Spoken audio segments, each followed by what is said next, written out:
इस बीच तेहरान में सरकार के समर्थन में हो रहे प्रदर्शनों के दौरान IRGC ने शक्ति प्रदर्शन की कोशिश की है। IRGC बैलिस्टिक मिसाइल और लॉन्चर लेकर रेवोल्यूशन स्क्वायर पर आ गया। जो तस्वीरें आप देख रहे हैं ये तेहरान के प्रदर्शन की तस्वीरें हैं। इसमें ये साफ दिखाई दे रहा है कि लोग सरकार के समर्थन में नारेबाजी कर रहे हैं। वहीं एक सैनिक बैलिस्टिक मिसाइल और लॉन्चर लेकर पहुंचता है। ये प्रदर्शन अमेरिका के द्वारा एक तरफा सीज़फायर बढ़ाने के ऐलान के बाद किया गया।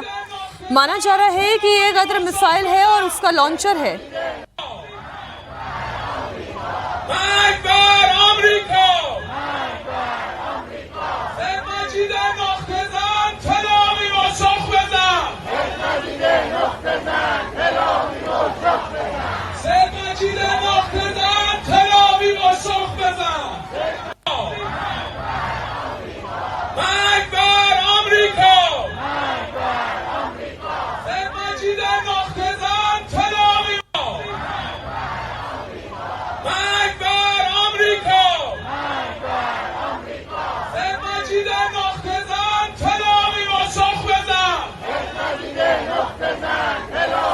तस्वीर आप देख रहे हैं, सीज फायर एक तरफा डोनाल्ड ट्रंप की ओर से ऐलान किया गया और ईरान अपने लोगों में ये बता रहा है कि देखिए हमारी ताकत से अमेरिका कितना डर गया कि एक तरफा सीज फायर का ऐलान करने पर मजबूर हो गया।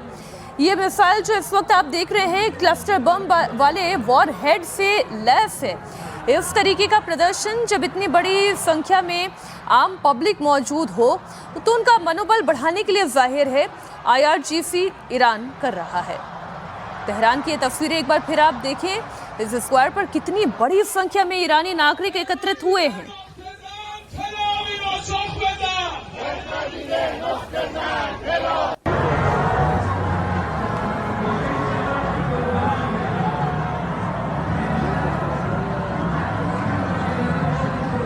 ईरान कह रहा है कि जब तक अमेरिका नाकाबंदी नहीं हटाएगा तब तक बातचीत तो नहीं हो सकती है। वहीं ट्रंप ईरान की तेल सप्लाई को रोककर उसे घुटनों पर लाने की कोशिश कर रहे हैं।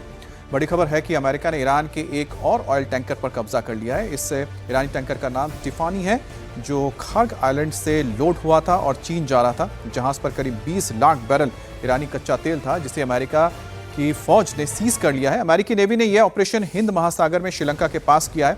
यानी कि अमेरिका की नाकेबंदी का दायरा अब सिर्फ ओमान की खाड़ी तक नहीं बल्कि समंदर के पूरे हिस्से में है। कहीं भी ईरान के जहाज अगर देखे गए तो उन्हें कब्जे में ले लिया जाएगा। सोचिए सर, हिंद महासागर तक अमेरिका ने अपना दायरा बढ़ा लिया है। अब ये बात केवल स्ट्रेट ऑफ हॉर्मूज में नहीं है, पानी में जहां भी ईरान का जहाज होगा वहां पर अमेरिका का दावा होगा।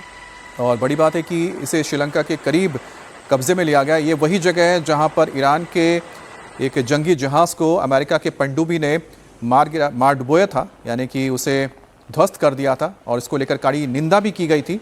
लेकिन अब उसी तरह की ही अब एक और हरकत सामने आई है अमेरिका की ओर से, जहां उसने एक ईरानी ऑयल टैंकर जो करीब 20 लाख गैलन लेकर जा रहा था ये तेल, कच्चा तेल, चीन, उसे भी अपने कब्जे में ले लिया है। तो जाहिर सी बात है कि चाहे अरब सागर हो चाहे हिंद महासागर हो, जहां पर भी अब ईरानी जहाज दिखेंगे उसे अमेरिकी सेना अपने में कब्जे में ले सका है। कुछ और बड़ी खबरें अब हमारे अपने देश से, आपके अपने शहर से। मध्य प्रदेश की कटनी से आ रही है। कटनी में बारातियों और पुलिस वालों में जबरदस्त मारपीट हो गई। दूल्हा और दुल्हन को भी पीटने का आरोप पुलिस वालों पर है। तेज आवाज में डीजे बजाने के दौरान बारातियों की पिटाई की गई। आप पहले तस्वीरें देखिए, फिर आगे की खबर बताते हैं।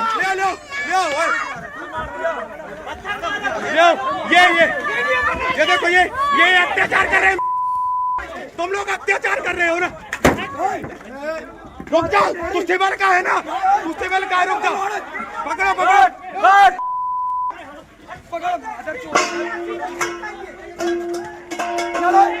बनाम दो। मैं डीएसपी के पास जाऊंगा। डीएसपी के देखो देखो ये ऐसे मार रहा।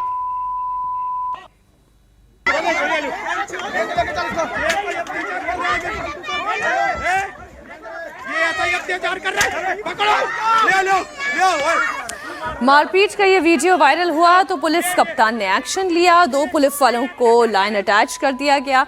मारपीट के दौरान बारात कुरुक्षेत्र में कैसे तब्दील हो गई उसकी तस्वीरें आपके सामने हैं।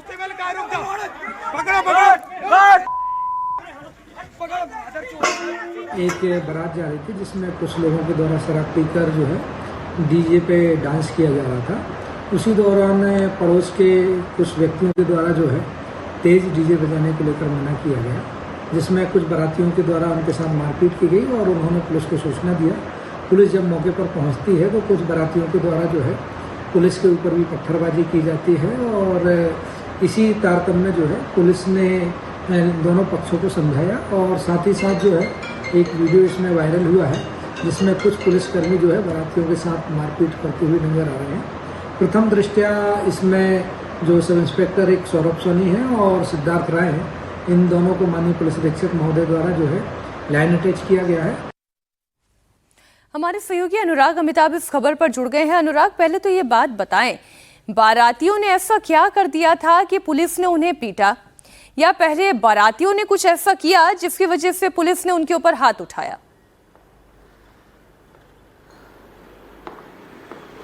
देखिए, मामले के दो पक्ष हैं। पुलिस की दबंगाई तो साफ तौर पर दिखाई दे रही है, किस तरीके से मारपीट की गई है, लेकिन ये खबर सामाजिक सरोकारों से भी जुड़ी हुई है। जिस तरीके से आज शादियां जो होती हैं उसमें किस तरीके से डीजे का जो इस्तेमाल होता है, ध्वनि प्रदूषण 120 डेसिबल से 180 डेसिबल तक पहुंच जाता है, ये एक बड़ी वजह रही दरअसल इस पूरी शादी में विवाद के कारण में। बारात मैहर से कटनी के इंदिरा नगर इलाके में आई थी। इस दौरान जो डीजे था वो बहुत तेज आवाज़ में बज रहा था, जिसके चलते इंदिरा नगर के जो तमाम रहवासी हैं उन्होंने आपत्ति दर्ज कराई कि बुजुर्ग रहते हैं घर में, ऐसे में इस तरीके से तेज़ आवाज़ में डीजे ना बजाया जाए। जब बारातियों ने, जो बताया जा रहा है चौधरी समाज की ये शादी थी, कुछ उसमें नशे में भी थे, उन्होंने जब डीजे बजाने से मना किया तो जो इलाके के लोग हैं उन्होंने 112 पे कॉल करके पुलिस की सहायता जो ली।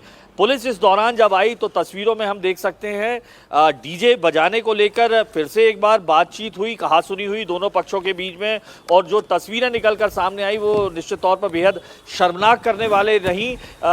पुलिस कर्मियों ने समझाइश के बाद जब नहीं माने, डीजे बंद नहीं हुआ, तो उसके बाद किस तरीके से लाठियां चलाई कि दुल्हन के भाई के साथ दूल्हे के चाचा भी घायल हुए, जिसके बाद शादी न करने की बात दूल्हा और दुल्हन पक्ष दोनों ने कही। लेकिन सुबह 4 बजे सोमवार की रात यानी मंगलवार अल सुबह। बहुत शुक्रिया अनुराग आपका इस पूरी जानकारी के लिए।